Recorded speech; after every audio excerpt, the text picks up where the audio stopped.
Buccaneers informed rookie Shiloh Sanders today that he's being waived. The internet swears the NFL didn't just cut a player, it tried to humble a dynasty. That's the temperature right now.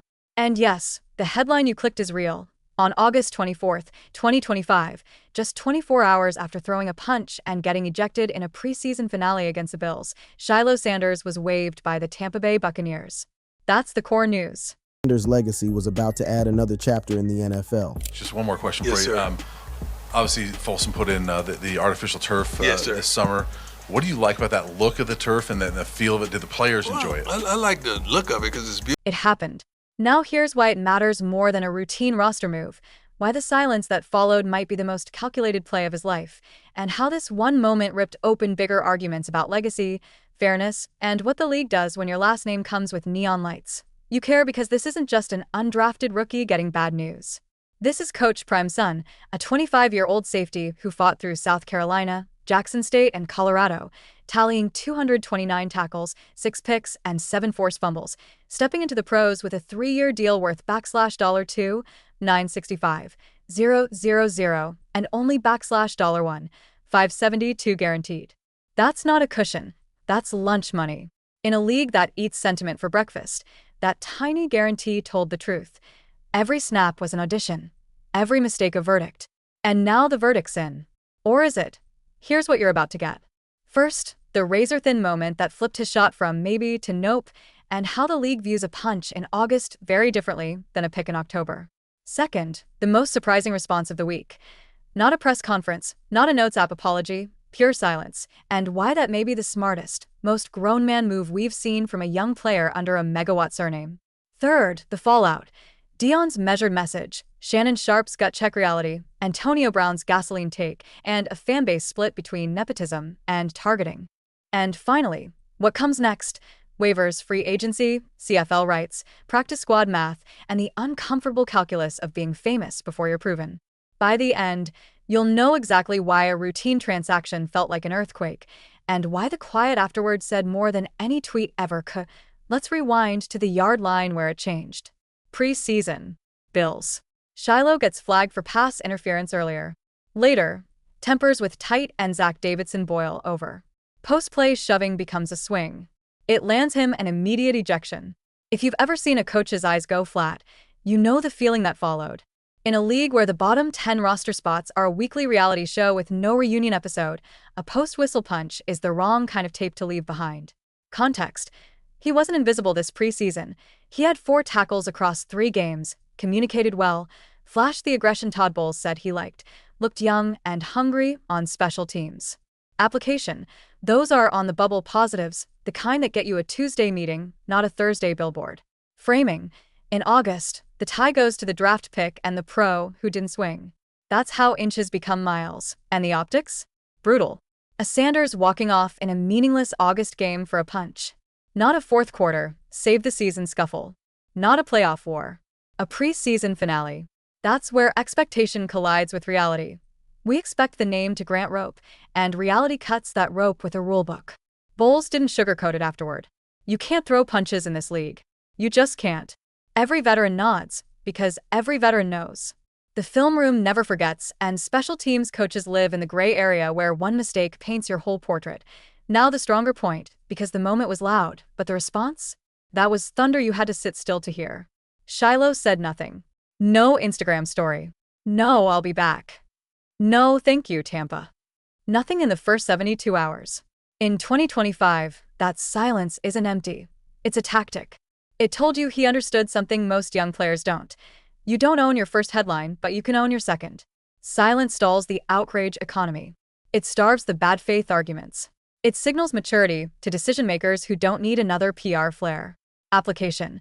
The league's personnel directors are allergic to noise with no production attached. Every GM can survive a rookie's bad moment. Fewer can survive a rookie's bad moment plus a microphone. Framing. In a world where we perform our pain for clicks, withholding the performance is power. The click economy wants tears, apologies, clapping back, a father-son duet, anything to keep the algorithm fed. Refusing the menu is its own kind of statement. Meanwhile, the world screamed around him. Deion, who has never ducked a camera or a hard topic, was the picture of composed clarity. Proud of his kids. prepared them for anything, praying for another shot, but ready if it doesn't come. All the Sanders are going to be straight with or without football. That line landed because it reframed the story. Most families begged the league for grace.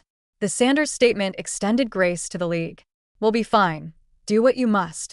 Context: this is a Hall of Famer who built a university's brand on his name, now choosing restraint over celebrity theater when it's his kid. Application: teams hear that and think, okay, the father isn't pouring gasoline on the building. Framing: legacy isn't just rings and records. It's how you handle your children's first collision with no. Agents Drew Rosenhaus and Robert Bailey did exactly what a smart camp does. Underscored that the Bucs liked Shiloh in the building, that he was respectful, that he was immediately remorseful. That's not spin. Déteste résumé triage. You preserve the two things you can't coach: character and coachability. It tells the next club if he's here, he'll listen. If he messes up, he'll own it. That matters a lot. And then the discourse did what the discourse does. Shannon Sharpe, never afraid to put plain truth on the table, cut straight through the noise. For the first time in 24 or 25 years, someone told you you're not good enough. That sentence stings because it's universal. The first real no rewires you. If you grew up hungry, the world says no early and often. If you grew up in a house where success is wallpaper, the first no feels like an earthquake. Context: two former pros, Shannon and Chad Johnson, talked about how motivation is easy when the elements are against you: cold, rain, overdue bills. It's harder when the wind's at your back. Application: scouts talk about strain. Will you strain when you don't have to? This is where we find out.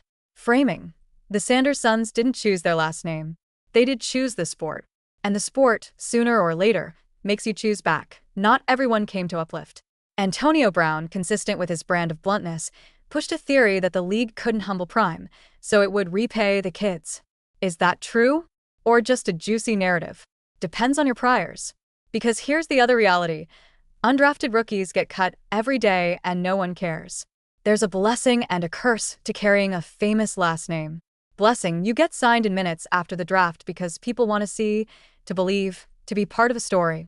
Curse: your cut becomes a headline segment on 5 networks. Shannon even pointed that out. It's not normal for an undrafted guy's release to be breaking news. Expectation: the name opens doors. Reality: the name also puts your first mistake on a jumbotron. Then came the comment section civil war. On one flank, people arguing the NFL had it out for the family, pointing to the outsized attention, reading bias into the swiftness. On the other, merit is merit, a punch is a punch, and if your snaps don't pop, your margin for error is 0, name or no name. Some fans insisted the punch looked like self-defense after extra blocking and jawing. Others said, control your hands, control your job. Analysts on TV tried to live in the middle, asking better questions about legacy pressure, opportunities given versus earned, and whether we judge famous families by a harsher standard or a kinder one. Here's the uncomfortable truth: both things can be true at once. You can get an opportunity because of your name and get judged more violently because of it. Welcome to the paradox. Now the mechanics, because the calendar matters. He was waived on August 24th. He hit the wire. 24 hours later, no claims. You might hear unclaimed and think unwanted. Careful. The conversion rate for undrafted rookies to 53-man rosters is tiny. Think 4 to 6% on a good day. Teams are trimming down. The last thing a personnel department wants to do during cut-down chaos is import a new problem to learn from scratch. But unclaimed also means freedom. You can negotiate with anybody. You can go practice squad where a team believes in your special team's value and your upside. You can look north. Toronto holds his CFL rights if a reset helps. You can even circle back to the Bucs practice squad if the door stays cracked. There are paths, none of them glamorous, all of them real. Here's where expectation versus reality gets its cruelest twist. Expectation. The Sanders legacy writes itself into the NFL with a flourish. The father goes from prime time to prime recruiter and pipeline builder. The sons carry the flame on Sundays. Reality. The league is a buzzsaw that doesn't care who sharpened your helmet decals. The film is the film. The contract says /$1, $572 guaranteed, and everything else says earn it.